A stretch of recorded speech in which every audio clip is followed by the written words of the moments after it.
Hey guys, what is up? DJ the Man here, back in another video, and today's video is going to be my review of Toradora. Quick story before we get started my review. First off, I went into this anime pretty much blind when it comes to its story and its characters. I had no clue what this anime had in store for me.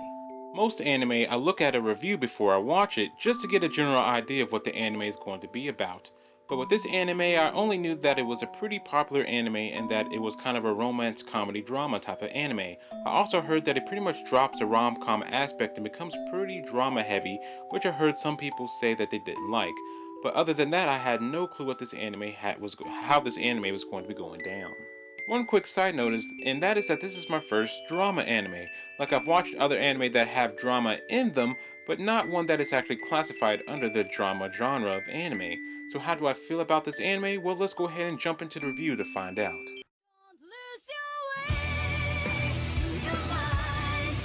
Well, the story of Toradora is kinda unique, or at least it's something I haven't seen in a rom-com anime before. The thing is that the two main characters, Ryuji Takasu and Taga Isaka, aren't really into each other. In fact, in the beginning of the anime, they aren't even friends. The thing about these two characters is that they are actually in love with each other's best friends.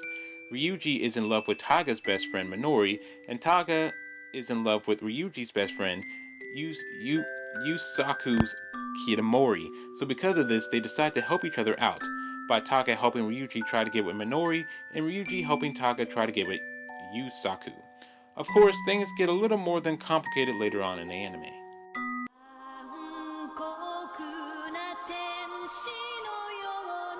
So let's go ahead and talk about the 5 main characters of the anime focuses on. First up is Ryuji Takasu. In the beginning of the anime, most of the people in his class think of that he is a delinquent / a bully. You know, someone you should avoid if you don't want to get beat up just because of the way that he looks. But in actuality, he's kind of a housewife, and what I mean by that is that he's the one that cooks and cleans around his house, not his mom, because his mom works late nights, so he has to be the one to do it. And he's kind of a clean freak, like if he sees a mess, he has to clean it up. But overall, he's a pretty down-to-earth guy who cares about the well-being of his friends and wants to help them out when he can.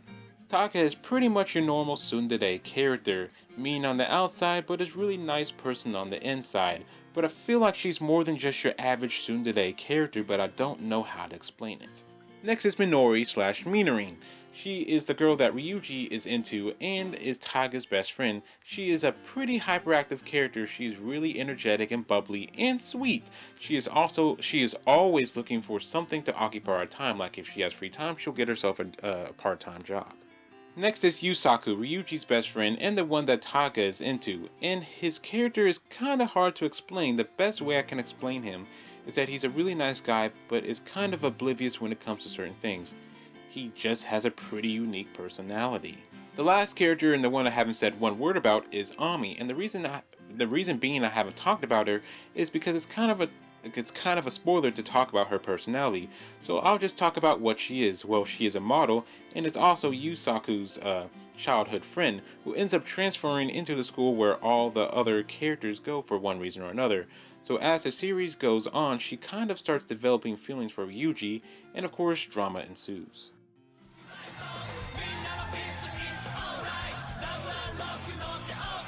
So let's go ahead and talk about what I liked about this series. First off is the story. I really like how the story is about the two main characters trying to help each other get with each other's best friends, and in the process of doing that, becoming closer to each other.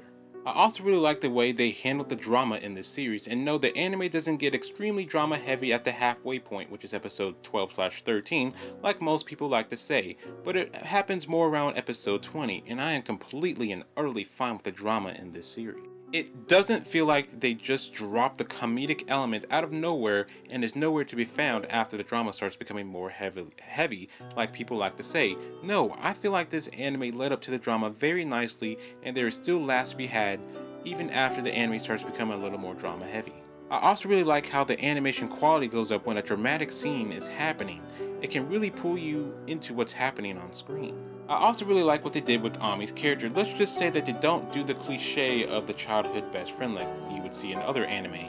And well, I pretty much like all the characters. I really don't have a problem with any of them. But with the good comes the bad.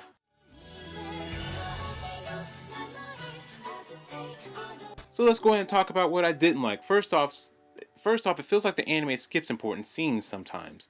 For example, there was a point where Taka runs into Yusaku at a shrine, but then the anime completely skips over the scene, and we never really find out what they did at the shrine together. And it seemed to be something important because the next time we see Taka and Yusaku in the same scene together, she isn't acting all nervous like she normally would. Now this next thing is kind of a nitpick, and that is that I wish Ami was part of the love triangle thing that they had going on for some more drama goodness, because at a point in the series she starts to have feelings towards Ryuji, but it's never really explored. And that disappoints me, and those are the only two bad things I really have to say about the series, so let's move on to the conclusion.